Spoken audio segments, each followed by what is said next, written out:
All right, let's jump right into this explainer. Today, we are tackling what is basically the ultimate modern automotive dilemma.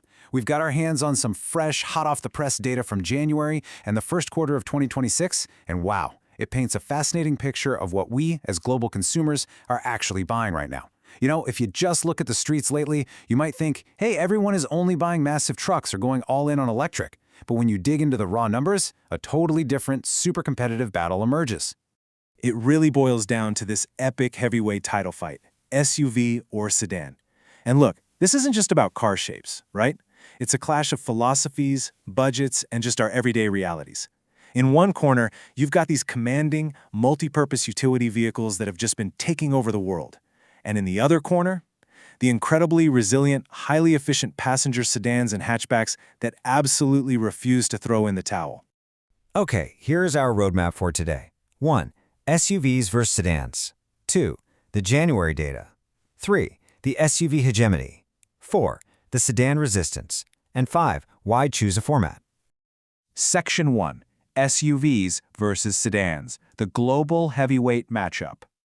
So, consumer purchasing trends are incredibly polarized across the globe right now. While the media talks nonstop about the electric vehicle transition, which is huge, obviously, the actual everyday battle for the average buyer is choosing between the sheer utility of an SUV and the hardcore cost efficiency of a sedan or a compact car. Things like crazy inflation and wild fuel prices have created this massive tug of war. I mean, do you need family space or do you need to save money? The early 2026 data shows this divide is deeper than literally ever before. Moving on to Section 2, the January data, the reality of the numbers. The hard numbers from January 2026 tell a story that, honestly, those flashy TV commercials usually miss. Just look at the Australian market. SUVs devoured a massive 61% slice of all new vehicle sales. That is huge.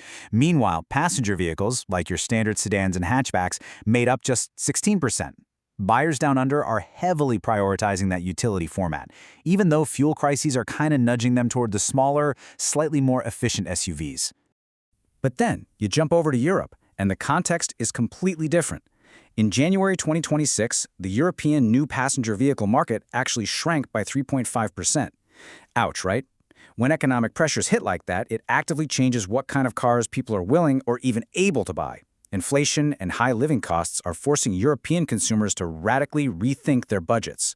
And as we're going to see in a second, that economic squeeze is having a profound impact on exactly what's rolling off dealership lots. Section 3. The SUV hegemony, the unstoppable force. Now check out this incredible plot twist happening in the booming Indian auto market. These are the top 5 sellers for January 2026. Number 1, the Tata Nexon, a compact SUV. You've also got the Tata Punch at number 3 and the Hyundai Creta at number 4. SUVs are absolutely dominating the top spots. But wait a minute, look at number 2. The Maruti Suzuki Dzire sedan is right there fighting back. It's just a fantastic snapshot of this broader global battle. The universal truth we're seeing in places like India, Brazil, and, well, pretty much everywhere is that buyers are picking SUVs for very specific practical reasons. They need that high ground clearance to tackle rough or just unpredictable roads. They love that commanding driving position, being able to actually see over traffic. And crucially, there's this really strong psychological perception of safety that comes with driving a bulkier, taller vehicle. When you're navigating chaotic city streets or rural dirt roads, that feeling of security is a real game changer. And over in the US, the SUV's dominance is crystal clear. Obviously, heavy-duty pickup trucks like the F-Series and Silverado always grab the absolute top spots, but if we just look at passenger vehicles, the race is super telling. The Honda CR-V, the top-selling SUV, easily crushed the Toyota Camry, the top-selling sedan, by over 20,000 units in the first quarter of 2026. The American consumer still overwhelmingly prefers the flexibility and sheer space of a crossover. No doubt about it. Section 4. The sedan resistance. The sedan's surprising comeback. But just when you think the traditional passenger car is dead and buried, bam, the data shows a surprisingly resilient comeback. Let's focus on this specific number, 11.3%. That represents the impressive year-over-year growth of the Toyota Camry in the US during Q1 of 2026. Keep in mind, the Camry is now offered exclusively as a highly efficient hybrid. So in a market utterly dominated by massive, expensive SUVs, over 78,000 American buyers actively chose a traditional sedan. Why? because the desperate search for energy efficiency and a lower purchase price is pushing folks straight back to aerodynamic, road-hugging sedans. In Europe, this defensive trend is even more pronounced. The Renault Clio, a compact hatchback, actually snatched the #1 overall sales spot in early 2026. That is wild.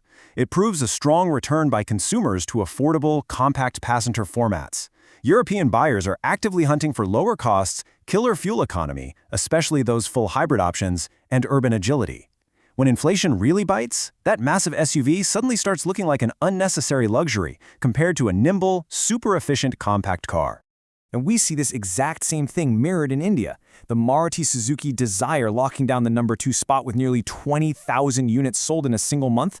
That's incredible. This massive sales volume proves sedans remain a highly pragmatic choice. I mean, they offer low ownership costs, amazing fuel efficiency, especially with their factory CNG options, and they are in huge demand by cost-conscious families and urban mobility fleets alike. The sedan is basically the ultimate sensible purchase right now. Section 5. Why choose a format? The psychology of the purchase. So, we've looked at the January data comparing SUVs and sedans, but why do consumers actually pull the trigger on one over the other? It's the ultimate trade-off. When you buy an SUV, you're paying a premium for higher ground clearance, that psychological safety net, and versatile family space. But when you opt for a sedan, or a berlina, as they say in Italy, you are prioritizing pure economic efficiency. We're talking significantly better fuel mileage, way lower long-term maintenance costs, and the actual agility to park the thing in a crowded city. Ultimately, the invisible hands steering all these formatting choices are global macroeconomic factors. High inflation? It's aggressively pushing budget-conscious buyers toward economical, compact sedans. Fluctuating gas prices? Those are massively boosting the appeal of efficient hybrid cars regardless of their shape. Yet, despite all these costs, the sheer undeniable need for multi-purpose utility, whether it's hauling a large family, packing for a weekend hobby, or just surviving bad roads, that ensures SUVs are going to keep selling in massive, record-breaking numbers. So, I'm going to leave you with this final thought. We've seen exactly how inflation, fuel costs, and just practical daily needs are completely polarizing the 2026 auto market. When you look at your own daily commute, your budget, and the roads you actually drive on every day, will your next vehicle be a commanding SUV or an ultra-efficient berlina? The global data shows a deeply divided world, and honestly, the choice is entirely yours. Thanks so much for joining me on this explainer. I hope you found these numbers as fascinating as I did.